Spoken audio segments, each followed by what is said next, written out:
Hey guys, Titanium J52 here with a review of Ninjago set 70737 Titan Mech Battle from 2015.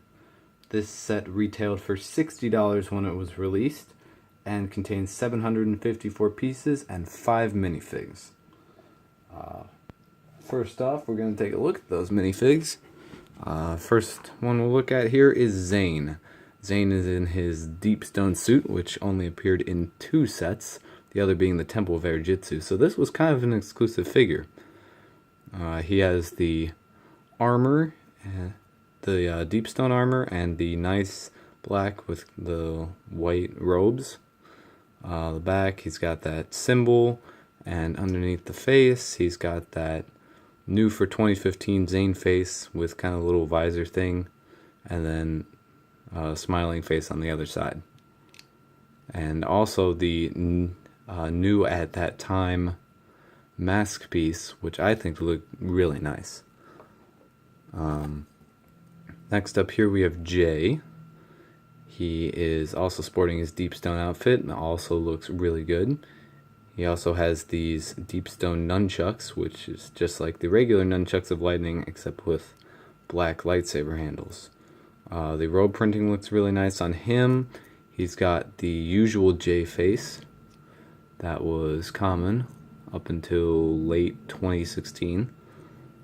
He's got the symbol on the back and the new mask piece. Next we have Nia in her Samurai X suit that was used for Tournament of Elements and Possession. She's armed with 2 silver katanas, has the nice green in her. This minifig came in 2 other sets, I believe, but one of the versions had gunmetal gray armor. Also, Jay came in like 4 sets with a Deep Stone armor. Nia had a new for 2015 face printing with this kind of green mask on the other side. With her Samurai X tech on the back, there's not too much printing, but overall really good minifigure. I'm not personally a fan of this design, but I won't say that it's bad. Now onto the villain side, we have Gultar. He was one of the 4 named main ghosts with the tails that Moro summoned out of the Cursed Realm. Gultar came in 4 sets, each with a different scythe piece, but this one is the most accurate to the one Gultar has in the show.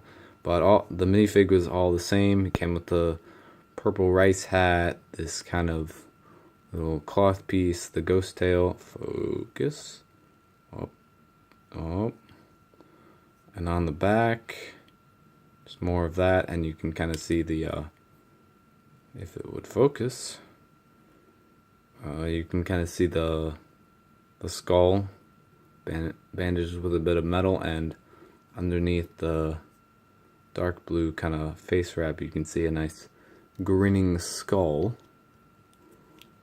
And then the other main ghost was Bansha. This version of Bansha was exclusive to this set as she appeared with legs, but everything else about her is the same, including the face print, which I think looks really nice. No back printing on that fig. She got a single sword. Usually she comes with a double-ended one. And she's got nice printing on her legs and from what you can see on the torso. Last, not really a minifig, but just kind of a little thing, is the Screamer. Came with 2 of the new for 2015 Ghost Katanas in that nice green color. And this was the second version with the open mouthed face instead of the scowl. Let's clear out the minifigs here for now. We got a few things to look at here. We got this little kind of cave piece that holds Zane's arrow blade, which only appeared in 2 sets, this being the more expensive one. Chain Cycle Ambush was the other set that houses this. It's also a little panel here where you can put things. Nice little rock piece here, and then a little control panel maybe to analyze something, and a wrench to fix something up, probably the Titan Mech. There's also this grapple piece here with the string. It was the spring-loaded shooters. I believe they also use this type of piece in Ultra Agents. You can see on the screen here, if it focuses. Basically on the screen it shows the top of the Ghost Mech here. Oh, there it goes. You guys can see that. And then the way it's supposed to work is that you fire it off, and then it's supposed to kind of latch onto the Ghost Mech and hold it down so that Zane can come in for the swift defeat to defeat the mech. And then they also give you an extra bolt just in case you just want to fire off a regular bolt without the string. Now we'll move on to the smaller of the two mechs, Zane's Ice Mech. I think this looks really nice. You can put Zane in here. He has no controls, but I guess that's because he is a robot and doesn't need them. Can interface with Pixel. He's got two stud shooters on the front. Got kind of a falcon head type thing that I think of, at least, on the top, kind of to cover the top of his head. These I could also see as like ice shooters, or I think in the show they might have been grapple guns, but here they don't really do anything except pose. Here there's a little mini jetpack. On the arms they both have spinning crowns. This can move, although it doesn't really need to, and then the shoulders can move and the elbows can move. There are no like there's no wrist articulation, but I think that's okay. And there are blades on each arm, also shurikens, but with the blades, if you want to make it more accurate to the show, you can flip it around and put it in like this. I personally like both ways they do it because I think it looks good either way. But if you want to be more accurate to the show, then you just flip the blade around. It pivots here, and then the legs have articulation here. They can also go out this way, and then at the feet here. And then the idea with these pieces is that they help the thing to roll and move around. At least that's what I thought when I saw that, because they kind of roll if you just slide the Titan Mech. Or not the Titan Mech, Zane's Ice Mech. But yeah, that's basically Zane's mech. I suppose you could also hold a figure. Take Bancha here. You could also hold a figure in the hands, though that is a little bit difficult because the hands are so small. But yeah, that's basically it. Now we'll move on to the Ghost Mech, which is a possessed version of the Samurai Mech from 2012. Comment down below if you want to see a review of that. But you put Bancha in by moving those things, and you may also want to lift up this. And then you can put these back down, and then she is in.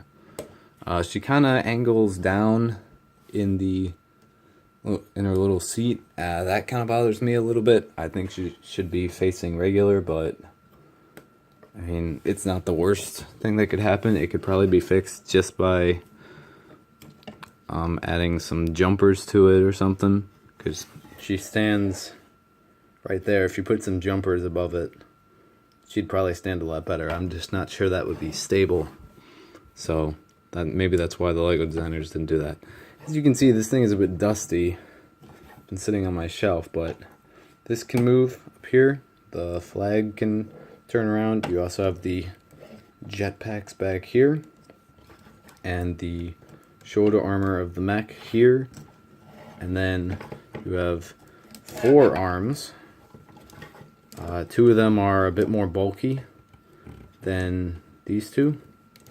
And they all 4 have swords, which are just these large pieces with another Technic piece to keep it in place. And you can take it out and grab a minifig if you want. I believe these hands will hold a minifig much better than the hands of Zane's Ice Mech. You have kind of some other armor here, and this as well. And this also pivots here, but you have to be more careful about this because you will have to lift it up to make sure it pivots all the way. You got some gear pieces here which don't do anything. these can go out. It might be better to put these out like this because of these blade pieces. They might run into each other, but for storage, I just kept them close. And then the feet are very similar to the build of the Samurai X Mech design.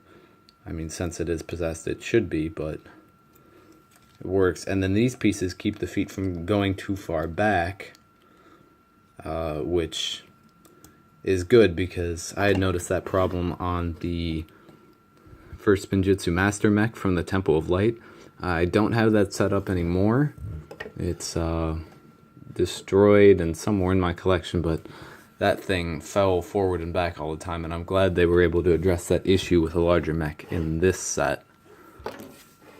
So yeah, my overall thoughts, this was one of the last sets I picked up for the Possession Wave, but I don't even know why I waited. I think this is a really good set, and if you have an opportunity to get it, especially for a good price, you definitely should. I guess my favorite parts are Zane's mech. I really like the design of that. The Ghost mech is also really good.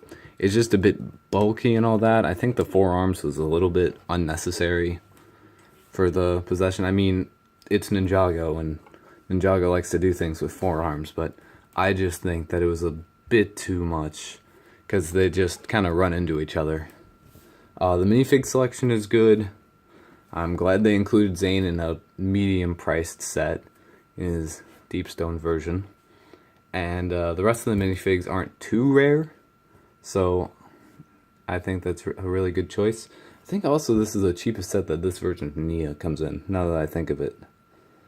But yeah, I think it's a really good playset. Kids would have a lot of fun kind of smashing these mechs together and have loads of imagination, and especially if you have more Ninjago mechs from the past, it makes it even better, because this thing is certainly a match for more than just one, in my opinion, at least in the show.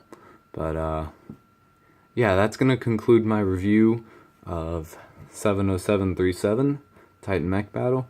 If you guys like this review, then feel free to give it a like if you want, and comment down below if you agree with my opinions, if you disagree, and if you have a set that you want me to review that's Ninjago, because most likely I have it, unless it's from like the first few years.